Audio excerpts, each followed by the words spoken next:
This is how to make a TTRPG zine, the panel. I hope you're all in the right place.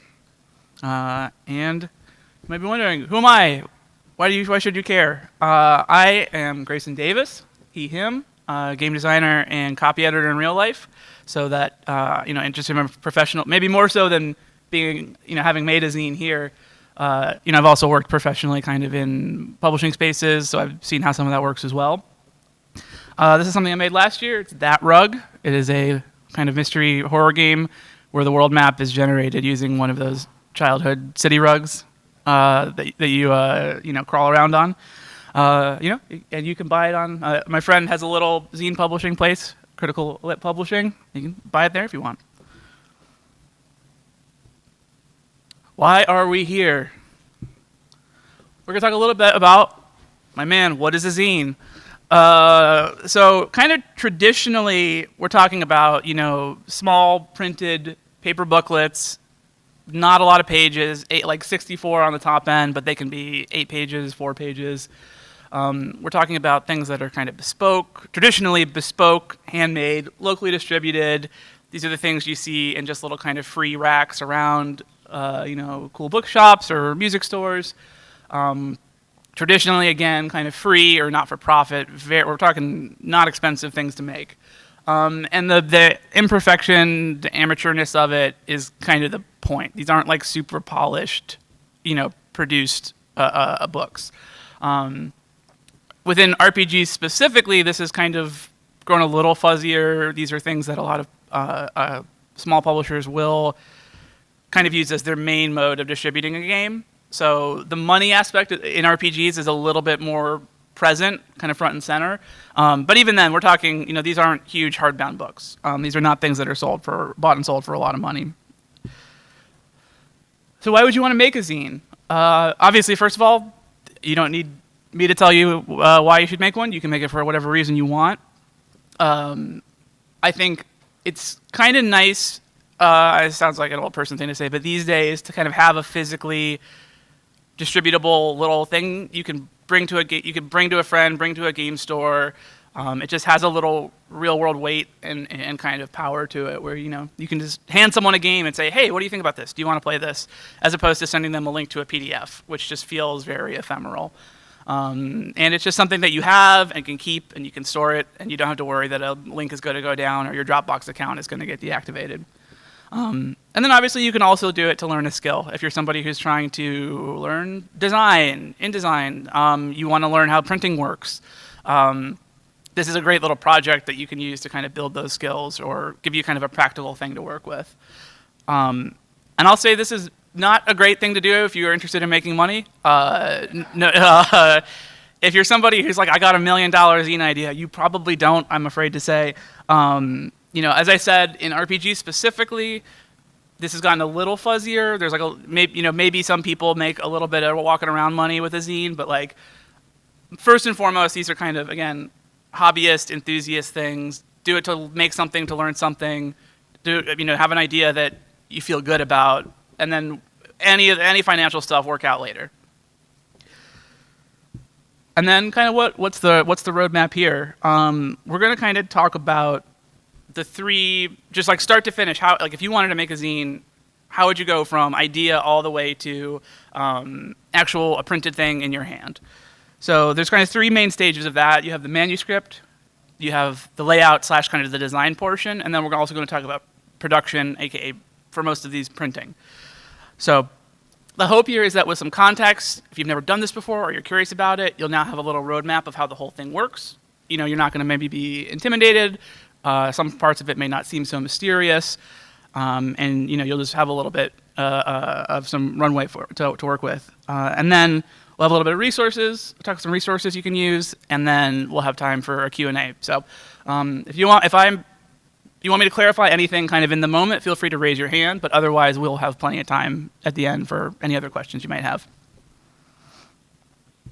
So what is the first phase here? We've got the manuscript phase. This is just the word processing phase, Google Docs, Word, whatever.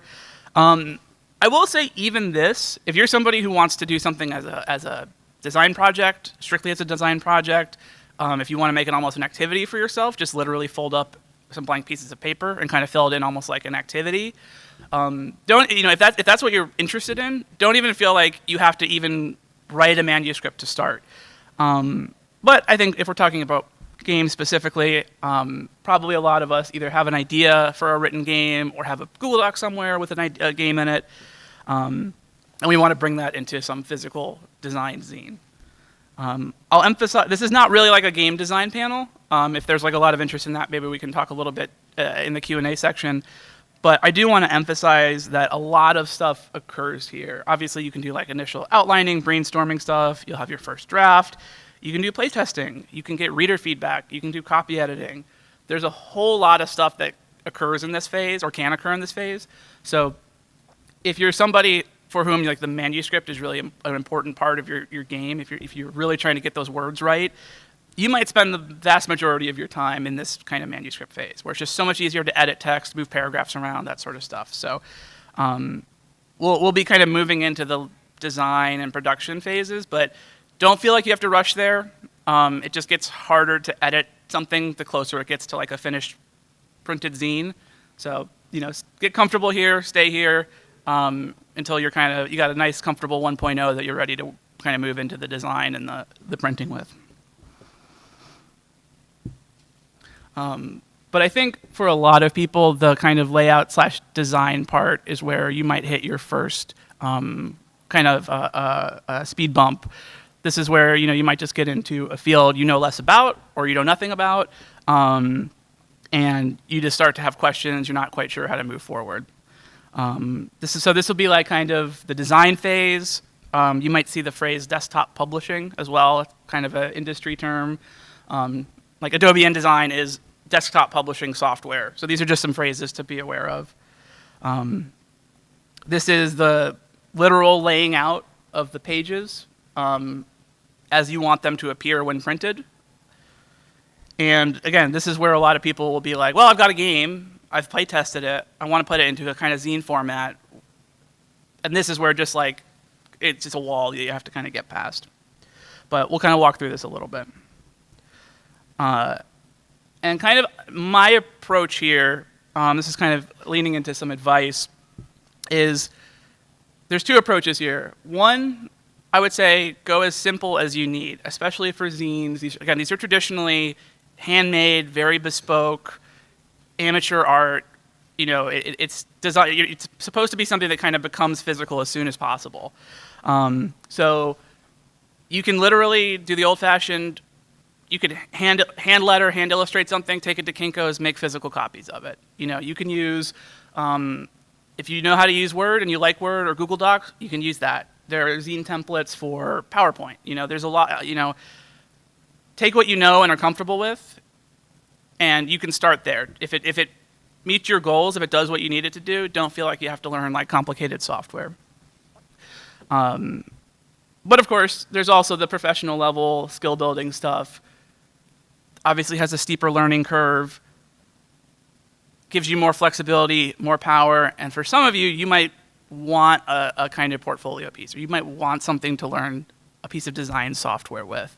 So these are the two real approaches in my mind, is one, either just as bare bones, simple, rough and ready as you need, or if you have a kind of skill goal in mind, you pick something that meets that. And to be clear, these aren't good and bad things. These, especially in the world of zines, these are, again, the kind of imperfection and the hobbyist nature of them is kind of the point. It's kind of the appeal. So this isn't bad on the left, good on the right. This is about matching your processes with your goals, and not inventing obstacles for yourself. For some people, writing and designing and printing a zine might already seem a little intimidating. If you then add learn all of InDesign as a bullet point, like a sub-bullet there, that's like a big chunk of stuff to add. So again, especially with zines, this is a great, one reason they're so appealing is you only have to do what you need to do, basically. And we'll also kind of get into a few terms of art, so to speak, things that if you've never made a zine, these might be helpful to kind of orient yourself, talk to other designers or illustrators, printers, that sort of stuff. So If you've never seen how a zine is physically put together, it is basically a folded piece of paper. But what's important to know here is that by folding it, we kind of start with a big sheet. That has 2 sides, 2 pages. When folded, we get 4 pages. And then you stack those folded things into each other, staple them together usually, and you get yourself a zine. 2 adjacent pages is a spread. And really the thing to know here, 2 things to keep in mind for later. One, zines are almost always multiples of 4 pages for this reason. So in terms of making a zine, that's kind of nice. It's a decision made in advance for you. It won't be any number of pages from 1 to 1,000,000. It's going to be 4 or 8 or 12 pages, something like that. So those are nice kind of targets you can start with. And then also you can see that as the outermost pages of a zine are going to be the outermost, the numbered outermost pages. Like the first folded bit here is the front and back cover, and then the interior covers. So when you're constructing a zine, typically you'll print it out with like kind of the outside in. So usually if you download a template or something, it'll also explain that to you. And then for printing specifically, this is also a nice thing to keep in mind. If you've never printed before, if you have printed before, you've probably screwed this up. If you've never printed before, we'll kind of explain some terms related to the paper edge. The cut line here is where the paper is intended to like literally terminate. That's where you want. Ideally, that's where you want the paper to terminate when printed. On the inside, of course, this is maybe the more common term. We have a little bit of extra space called the margin. It's not just a comfort thing. Obviously, we like just as humans, we like a little white space there to kind of give some padding to the words and the images, but it also means that it absorbs a little bit of printing imperfections. And similarly, this is the one that I think if you've never done this before, you can screw it up. I have certainly screwed this up. Kind of like the margin's a little interior space. On the outside, there's a little imaginary space called the bleed area. And we have this because zines, when physically printed, are usually going to be printed on paper that's larger than the intended size. It's cut to size, folded, and stapled. And in that process, you can get like little variations around the cut line. And so bleed and margin protect you around those sides, just in case. Otherwise, you might run the risk of having like weird white space on the edge of your paper or something like that.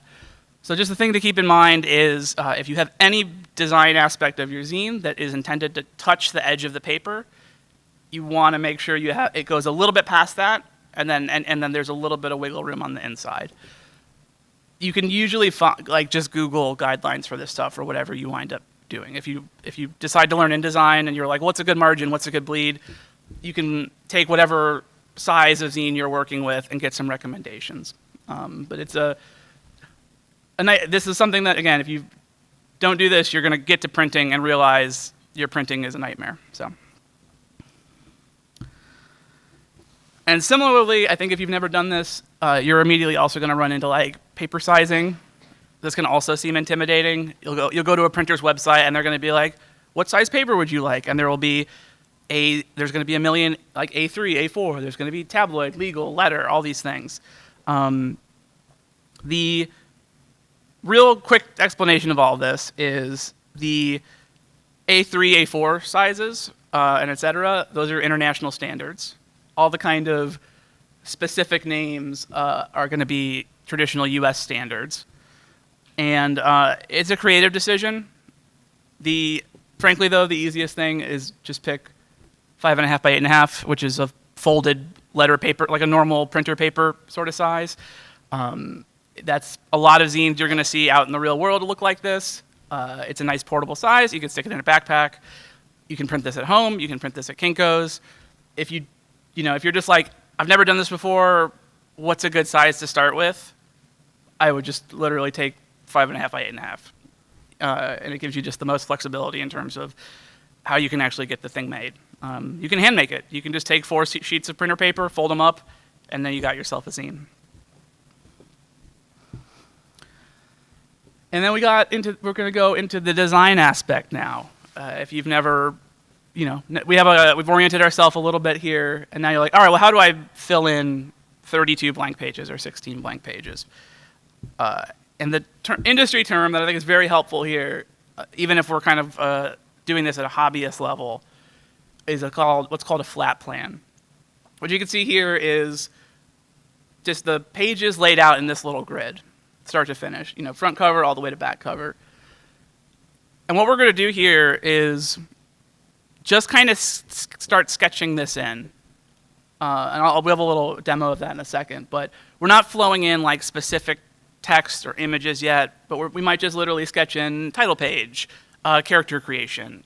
We're just sort of mapping out where we think everything will fit, so that when we get into designing specific pages, we have a little roadmap for ourselves. It's a little easier, a little less intimidating. And I think you can also not worry about violating graphic. Zines, again, they're amateur, they're hobbyist. Kind of the novelty of them is sometimes the point. So don't feel like you need a graphic design course to do this. Follow your gut, look at other zines, look at other printed books. If something seems like it makes sense intuitively, it probably does. If there's 2 pages that you want to appear together as kind of pair, they probably should go on a spread together, so that when you open the thing up, you're looking at them at the same time. So you can kind of trust your gut a little bit on this and not worry that obviously graphic design is a huge art, it's its own field, but you're not going to, you're going to introduce a lot of obstacles for yourself if you're like, well, I need to be a certified graphic designer before I lay out a zine. You don't. I'm not. And I made a zine. So there you go. So here's just as a kind of demo. Here's my game. It's including covers. It's 20 pages. And again, we lay it out like this is obviously the final finished thing. But here we have it laid out. And if we imagine how it would have been made as a flat plan, we've got cover, inside cover. We got some intro. We got an intro spread. We've got a map spread here, and we can kind of. I think from a design perspective, something like this looks a lot more comprehensible and a lot less intimidating when you just see it filled in like this. The other thing I think to point out here is that these things fill up quite quickly. If you imagine there's 20 pages here, we've got a cover, inside cover, a title, some intro matter, one whole spread is taken up by a map, there's an about us page, there's an inside cover and a back cover. Almost half of this is not like even game stuff. It's kind of book stuff. And then if you imagine the rest of the pages have some illustrations, they have some white space, only half of this 20-page zine is like actual game text, game like rules text. So if you're wondering how am I going to fill up 20 pages or 32 pages, it will probably fill up faster than you think, and you might even want to like whatever your initial scope is for a zine. If you're like, well, I think I have a 16-page zine, maybe just bump it up to 20. Maybe just give yourself a little bit of extra runway there, just because again, this stuff fills it up very quickly. The other kind of, if you've never designed something like this before and you just want like a little rule of thumb to get started, how I tend to approach things is just to imagine, instead of looking at a blank couple of pages and being like, well, how do I fill this in? Kind of break them up into little quarter-page zones. So here's a random spread from my game, and then here it is kind of broken into these little quarter-page chunks. And then this, to me at least, what makes this easier is this becomes more fill in the blank and less just intimidating white space. Now, like, I had a chart. I know that chart takes a full page. All right, well, that's going to go on a page. I know there's an image I wanted to include on a page, so I stick that over there. And then that just kind of naturally leaves me with, okay, well, I've got a half page for text up here and a quarter page for text down here. So you start to fill in your zine with your design with little chunks rather than having to flow in specific text or specific design elements. And then this might also help you inform like art needs, or for example, if you have a spread, as an example here, if I'm like, well, I know I want a quarter page image in that bottom left. well, okay, now I know it should have kind of a tall sort of aspect ratio to it. I know it's not taking it's only taking a quarter page. It doesn't need to be like a really elaborate full page illustration. If I'm doing the art, or if I'm working with someone who's doing the art, I can just tell them like, hey, I need a picture of whatever, and it needs to fill this specific space, and it should be more tall than wide. And you get a little, you start kind of solving your own problems that way, rather than, again, just having a whole bunch of space that just feels like an intimidating canvas. And that hopefully should get you through like the design aspect of it. We'll talk at the end. We'll kind of briefly touch on some specific pieces of software that you might be able to use. But let's pretend we've got ourselves a nice, a graphic a file somewhere with all the print kind of graphic design stuff ready to be printed.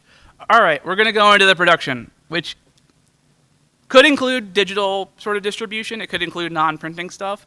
But again, I think the printing is traditionally what zines are good at. It's kind of the appeal of them, having that physical, concrete object. And I also think this is just the part that a lot of people have never done before or might seem intimidated by. So point of no return. You have to make sure a bunch of steps have been done in advance. And this is where money starts to get involved. That might be intimidating for some people. Or if you're working with a group, like if you're working with some friends, now, okay, what was a fun project now becomes an accounting thing. So it can be some stress and some tension can come into this point. But my good news is zines are cheap. That is why they've survived as a thing that people make and enjoy. They can be very cheap depending on what you have access to. The example here is from Mixam.com, which is a pretty prominent online printing service. So I just got this is a quote from like 2 weeks ago. They're a 32-page A5 zine, which is, if you imagine a zine, it's just a nice little portable, small size, black and white interior, nice color. And this is we're even splurging a little bit here. We got color cover, like glossy color covers, medium weight paper. We're getting 100 copies, which is a lot more than a lot of zines would probably need. And even we've got 200 and change for printing, a little bit of delivery fees. I live in New York, so the taxes are high. And this comes out to about $251, or we're roughly $2.50 per zine as a kind of unit cost. And that's not nothing, obviously. Someone's going to have to bring out their credit card and put in that order. But ultimately, this isn't an enormous cost, right? And especially if we're printing 4 or 10 copies of something, it's not going to be a whole lot of money being thrown around.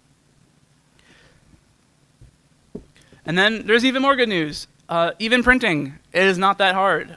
And we're going to kind of walk through, if you're working with a printer, whether a kind of big name online printer, or maybe somebody local, like a print shop that you like and want to work with, we'll kind of walk through the steps of what you can expect there. So you're obviously going to have your created design file, some in a design file, what have you. You're going to either send them that or fill out some onboarding forms. As an example, like Kinko's or that Mixam website, they're going to have their own sort of portal that you're going to upload artwork into, but it's very user friendly. It's designed for amateurs, non-professionals. So, you'll in some way give them the information they need. On the printer side, they're really doing all the hard, specific printerly stuff. They're going to convert your files into files that are intended to be fed into printers. So they're going to do all that conversion on their end. And in most cases, again, old person phrase these days, you're going to get what is called a soft or a digital proof, either a PDF or they might send you a link to look at something in your browser. And you might be like, okay, well, what do I do with this? What's the point of this? This is essentially a quality control step. They're saying, this is what we think your zine is going to look like when printed. So I would say, read it in full. Examine the artwork, make sure colors look right, make sure nothing looks wonky. Check the margins, make sure everything's kind of appearing in relation to the edge of the page as it should. And obviously have your original design files handy. If something looks off, compare it to how it looked in your original design files. Take a look there. probably less likely for a lot of zine printers these days, but you might also have the opportunity to look at a hard or a physical proof. It's the same process. It's just a sample printing and you're going to look at it as a quality control person and just say like, okay, read it, look at the artwork, check the margins, compare it to your original files. And now don't feel like you have to give the thumbs up. Don't feel like if this is just a formality. If something looks off, tell them, raise questions, ask questions. The level of service will vary a little bit. A big anonymous online printing service is going to give you like pretty bare bones customer service. But even then, if something just doesn't look correct, bring it up, ask questions, and this is an opportunity to make sure something's going to come out like you want it to. And I would say even if you're hand making stuff, even if you're going to Kinko's and you're just hand printing or printing off a home printer or stealing from work, I would still take this process and apply it there. So print one thing, take a look at it, take a really close look at it, and then make adjustments as needed. Zines are cheap, but this is one area where it cannot be cheap. If you print out 50, 100 zines and they're all wrong in some again, zines, something being wrong with a zine could be part of the charm, but if a page is missing, if there's something just egregiously incorrect with it, and you have to reprint an entire run, that's where what was a cheap thing is now a kind of expensive thing, and those costs can kind of spiral depending on what you're doing. So, make sure you do some kind of proofing process.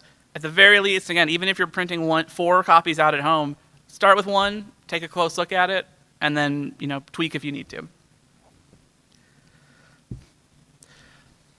And then we're kind of done in terms of your printer's going to print stuff out, and you're going to pick it up, or they're going to ship it to you. And now you have a big handful of physical zines. And it's really not that, it's not that complicated ultimately. Honestly, the hardest thing, the most kind of technical knowledge and know-how needed is the printing, and the printer does most of that. So, yeah, good job. We're there.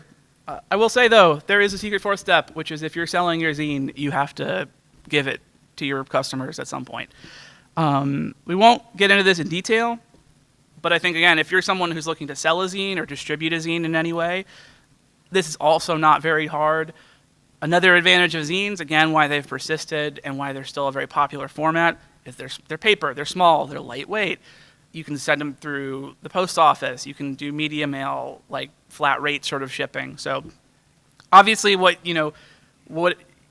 you're distributing zines in any way, you're going to have your own kind of needs where you're shipping it to. Is it international? Is it local? Are you handing it to a local game store? But do your research, price things out. But again, if you imagine we have a zine that costs $2.50, the shipping on top of that for domestic U.S. media mail shipping, probably another couple of bucks, more or less. So we're not talking huge prices here, and you can just slip them in an envelope and handwrite an address and send it on its merry way. And so that's about it in terms of the presentation. We have some time to talk through any questions people have. We'll leave this up during the Q&A if you want to take a picture or write anything down. I'll run through this really quickly, but if you have a question, we'll get to that shortly. Okay, perfect. So obviously a lot of us know about Word and Google Docs and all this sort of stuff, but I wanted to go through real quickly some other resources that might be helpful for you. So if you're somebody who just wants to, if you don't have Google Docs, if you don't have Word, or you don't want to use them, if you want to get off those services, LibreOffice is an open source Microsoft Office alternative. It's great. It does 99% of, there we go, yeah, it does 99% of what Word does. And again, old person complaining, these days Word is Microsoft Office is a piece of shit, so this is going to be a lot simpler. Focuswriter is a kind of distraction-free open source thing. So you'll pop it up, get a real plain word processor, and it will be like a full screen sort of thing. But it's free and open source is the nice thing. Very, very, very simple, very user-friendly. And if you're somebody who really wants an absolute you just want a Notepad-style text editor, but Notepad is even a little too bare bones for you, Notepad++ is kind of programming focused, but for just real basic word processing, It gives you auto-saving, tabs. You can kind of disable all the programming shit, and then just have like a kind of essentially notepad with a couple of nice features. So these are all great, like real straightforward word processing things. Again, for the design/desktop publishing part of it, if you have software you like to use, check out templates for it. Just go into a search engine, type your preferred software, and whatever zine template. Definitely these exist for Word and PowerPoint and major sort of software like that. We also have a lot of indie software has been created at this point for zine making. The one I'll mention here is something called Electric Zine Maker by a person named Alien Melon. You can search that. It's on itch.io, I believe. But it's a real purpose-built sort of like fun. It's designed to make zines. And it gives you a lot of like templates and graphics and imagery and all sorts of fun stuff. So if you want something that's almost a little bit more like a toy box, something that's a little bit more fun and game-like, this is a good one. Scribus is a open source InDesign/desktop publishing option out there. Obviously, it's like a lot of free open source software. It has a little bit of a learning curve, but if you really want something with a little power and it's $0, that's good. Affinity Publisher is an InDesign alternative. It's $70 as of this presentation for a permanent individual license. There's no subscription fees. It's very, very it's got a lot of parity with InDesign. So if you're somebody who wants to dip their toes into professional level software, like design software, Affinity Publisher is going to be one of the main alternatives to InDesign. And of course, we have InDesign. If you've never used it, it requires a monthly subscription, but depending on your work or if you're a student, you might be able to get it for really cheap, and maybe it might make sense for you. For printing, obviously, again, if match your kind of goals or your process to your goals here. You can do handmade, you can do bespoke, you can print at home. You can do home printing. Your library might let you print stuff out. You can steal from work. You can go to Kinko's. You can look up local printers in your area. I will say local printers, obviously where you live is going to determine what printers you have access to. They might not offer the kind of like real dirt cheap volume printing that some of the online stuff will. But you might also have printers who are aware of local zine groups. Maybe they offer you a deal. Maybe you just want to work with somebody local rather than an anonymous online service. I would definitely suggest searching around and seeing what's available. And then, of course, online printers. These are also great. A lot of people who make role-playing game zines use these. These aren't like last resort, sort of options. Again, Mixam's an option, and you can search online for plenty of others. The one that might be best for you will ultimately depend on, do you have certain budget needs? Do you want a certain kind of printing effect or a paper size or whatever? So I don't want to get into like this is the best one, because it will ultimately depend on what your project is. If you are someone who's not an artist, I would say you could still do your own art for your zine. Again, the kind of amateur art is sometimes a big part of the appeal. But if you want some free art, if you want some visual kind of assets, a couple of options here. We have the Library of Congress. It has a big free-to-use section. National Gallery of Art also has a free open source kind of artwork section. These are all like super well indexed and searchable. Pretty recently, a website called the Public Domain Image Archive opened up. As the name suggests, it's a bunch of public domain images. So it's great. And if you just want some inspiration or you want to make some friends, I would see if there are any local zine groups near you, if you have a local game store, if you've ever wondered who's making the games that someone leaves in the magazine rack at your game store, maybe they live near you, maybe they want to hang out. In February, if you've never seen this, Kickstarter does something called Zine Quest, which is an initiative to promote role-playing game zines. It's pretty big in this space. There will be like thousands of Kickstarter. There were, at least last year, there were literally thousands of zine Kickstarters. So if you're just curious what the landscape looks like, if you want to see what people are up to, I would check that out. Itch.io is the kind of premier main storefront / hub for a lot of indie game stuff. So a lot of free or pay what you want stuff, or very low cost zines are on there. You can also think outside games. You can think outside of genre. Obviously, role-playing games are often like fantasy or sci-fi things, but get a library card, go on a trip if you can, like bring those inspirations into your game design as well, and it'll only be better for that reason. So I'll leave this up again if anybody wants to take a photo or take notes, but I think at this point we can go to Q&A if anybody has a question. We'll start over here. Yeah.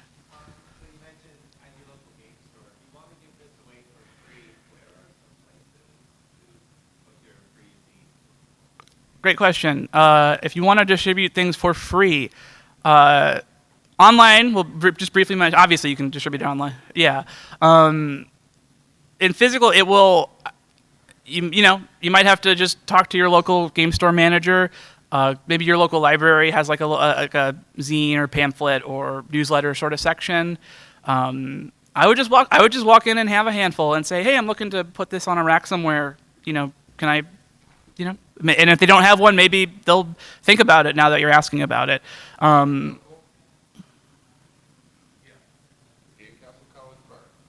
Game Castle College Park. There we go. If you're local here, but in my experience, it's really common for games, specifically for game stores, to have a zine section now. I just feel like I see it at most stores these days. So, I would just go in and talk to management, and worst case scenarios, they say no. So, and in the back, sorry.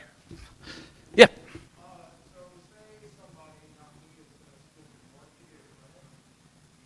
Sorry, could you repeat that? I said, say that somebody that's not me is going to steal from work to print their zine. We don't endorse that, but love it. Right, I don't even. Yeah.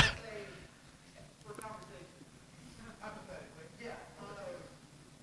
How would you go about like stapling? Because my staplers, I just have a normal stapler.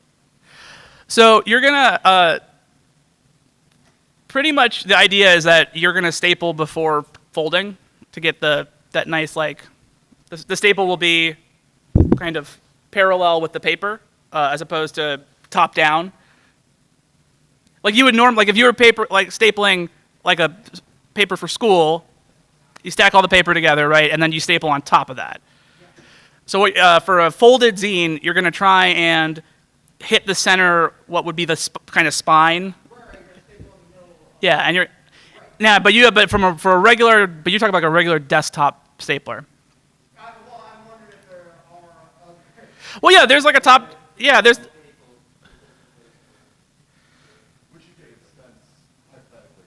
Yeah. So yeah, but you want there are right what you're saying is like a normal kind of desktop stapler doesn't do that well, right, because it's got a weird form factor for that. There are a lot of top-down staplers, pretty cheap. There was one at the start of this. There's a little picture at the start that had one, but you could find that at a CVS, a Kinko's, whatever. And yeah, expensive to work. And sorry, one over here. Sorry, did we have? Yeah.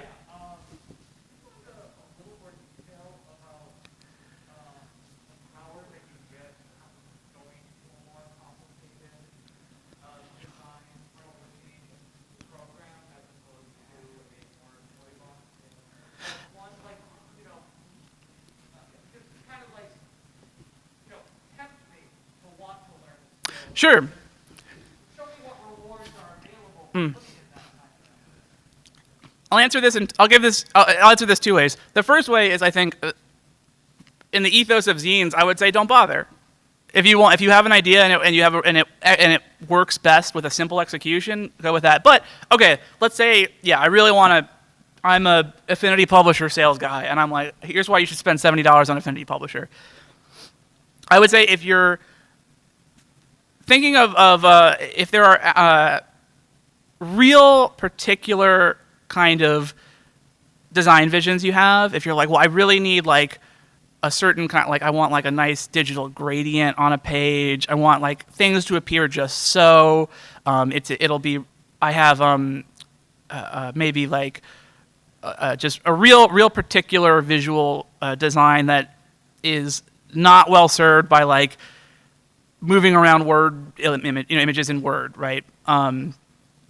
if I need to, I will say the main thing that I think the first reason you might make the jump to a professional level design thing is there's a lot of in-program image editing essentially, to where let's say you have a character, like you have a big full-page character illustration of a fantasy warrior or something. In InDesign, you can fade that in. You can just natively kind of fade that in and out. You can add a drop shadow, a border, a gradient. You could give it a certain kind of, if you wanted to have a certain, let's say, maybe there's a background on the page, and you want an artwork on top of it to blend in a certain way with that background. You can do that all natively within InDesign, as opposed to having to just kind of jury rig something together in Photoshop or God forbid Word, right? Like, so I would say for zines, don't go to a professional level software unless you have a really strong reason to. But if you do have really strong kind of visual goals, and that's one reason to take that step. And not just in kind of like the literal illustrations, but like if you're somebody with an interest in like typesetting, or you want the fonts to appear a certain way, if you want to do really interesting or clever things with, like, maybe there are important words that in Word you might just bold or italic, but like, oh, I really want keywords to have this kind of look to them, maybe in your game, and Word doesn't really do what I want it to do. It's a little off, but in InDesign, I have all total control over that. So that's kind of the reason you jump to more professional level software. Yep. Okay, so maybe I may just miss something, but so I've got my zine done, and it's in PDF format or IND format. I'm at my 300 DPI, and all that's ready. But it's pages 1, 2, 3, 4, 5, 6, 7, 8, 9, 10 through 16. Yep. If I send that to, obviously it's got to get rearranged out on the tablet styles. But is that what the template does, or is that what the printer does, or am I expected to rearrange that so that I can just send it to the printer? Sure. Yeah, it's a good question, and the question is, right, who's responsible for taking a linear start to finish document and then creating a printable document out of that? Because especially for a zine, right, we're not, the printing is not linear. We're printing kind of outside in. Most printers, like printer services, like Mixum, you will send them a linear document. Those are kind of designed for again, amateurs, non-professionals who are just working with a PDF that they have and want it printed out. A lot of like if you search for, let's say, PowerPoint or Word templates, they will give you the page numbers on those templates. So if you're printing at home, they will be like, put page 1 and page 20 next to each other, and so on and so forth. But they'll kind of guide you through that. But yes, I think generally if you're doing something yourself, you're gonna have to lay it out in the proper page order for printing. Your template should hopefully help you with that. If you're working with a printer, you're normally just going to provide them the design document, and then on their end, they're going to turn it into something that's ready for a printer. Because what a printer does is not just take the like PDF that you have and then rearrange the pages. They're going to adjust like the color space to make sure their printer can print it. There's going to be like if you ever look at one of these documents that a printer uses, it has a bunch of just printer's marks on it, like. It's going to have cut lines. It's going to have dimensions on it. A bunch of stuff that is obviously not going to show up in the final product, but is important for the printer. So they're already doing a bunch of conversion on their end, and part of that is also making sure the pages are in the right order for the printer. So does that answer your question? Yes. Perfect. We'll start here and then go back there. So for somebody more professional software like Panelists and design stuff like that, are there online resources for getting over that learning curve? Yeah. Playing around with it, or what would you recommend? So it varies. So I'll say for InDesign specifically, this would be a point for Adobe. If you take the most popular version, the amount of tutorials out there is just endless. You can find there's no shortage of your first InDesign project YouTube videos. Affinity Publisher specifically, also pretty popular, shares some kind of feature sets with InDesign. It is ultimately, I would say, I would look for tutorials that are specifically zine focused. Like for InDesign, certainly for InDesign, the amount of tutorials is just massive. And so the advantage is you could probably just find something close to what you want to do to begin with. I would say if you're jumping in like completely fresh, if you've never touched a software like this, I would even consider not finding like a real 101 level tutorial that's not even it might not also not be zine focused. Like you're just kind of learning the lay of the land, what these buttons do, what these features do, and then once you kind of have that familiarity, you can go into a more specific zine tutorial, or you can start playing around. I would say though for these are we're approaching like fairly niche professional software.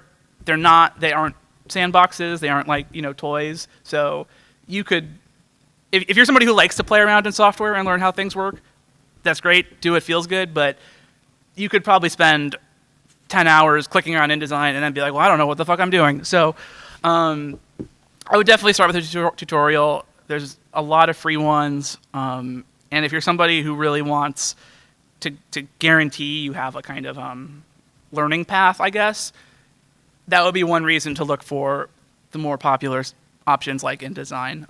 And that would be a reason not to do something like this open source Scribus, right? Which is, again, free, that's nice, but it's just going to have a higher learning curve. And then in the back there?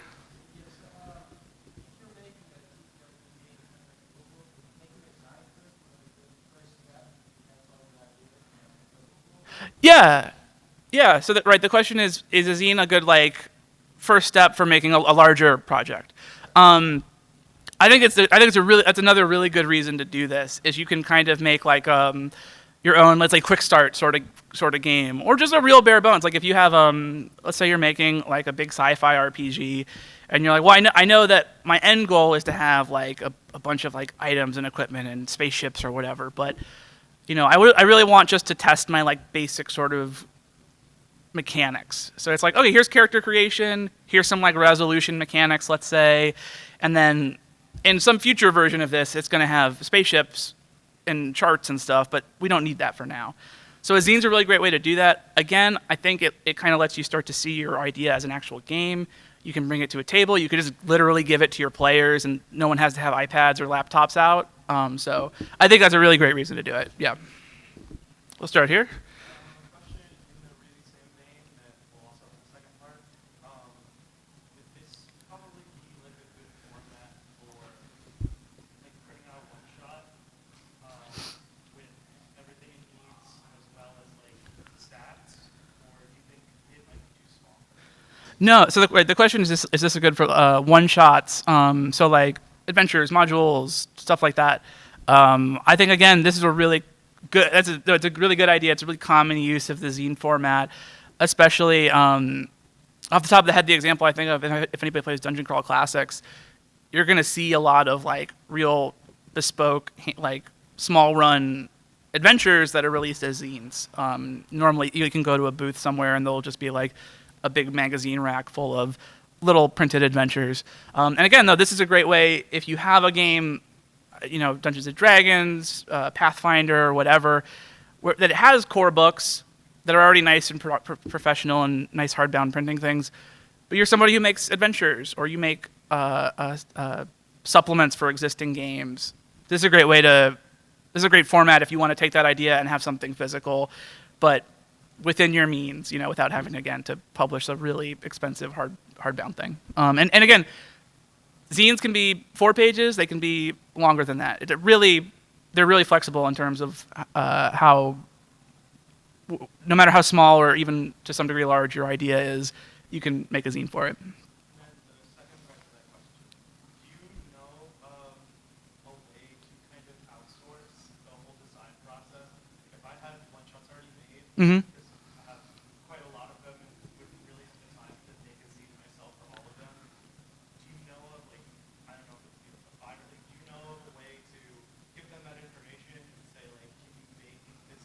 Right. So right. The question is, yeah, can you essentially hire somebody to make your zine for you, or collaborate with somebody?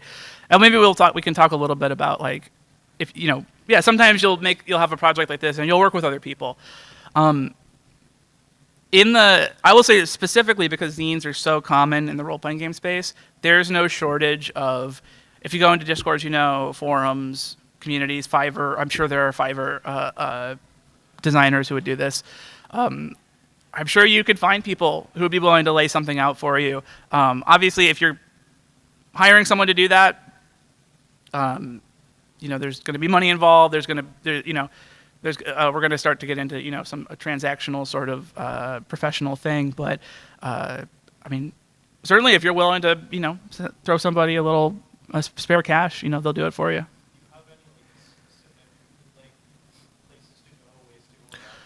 I would say look for. I would probably not start with something like Fiverr or like the real big kind of general freelance boards. I'm sure there are people on those places, but I would say go to like online forums and communities like EN World, something like that.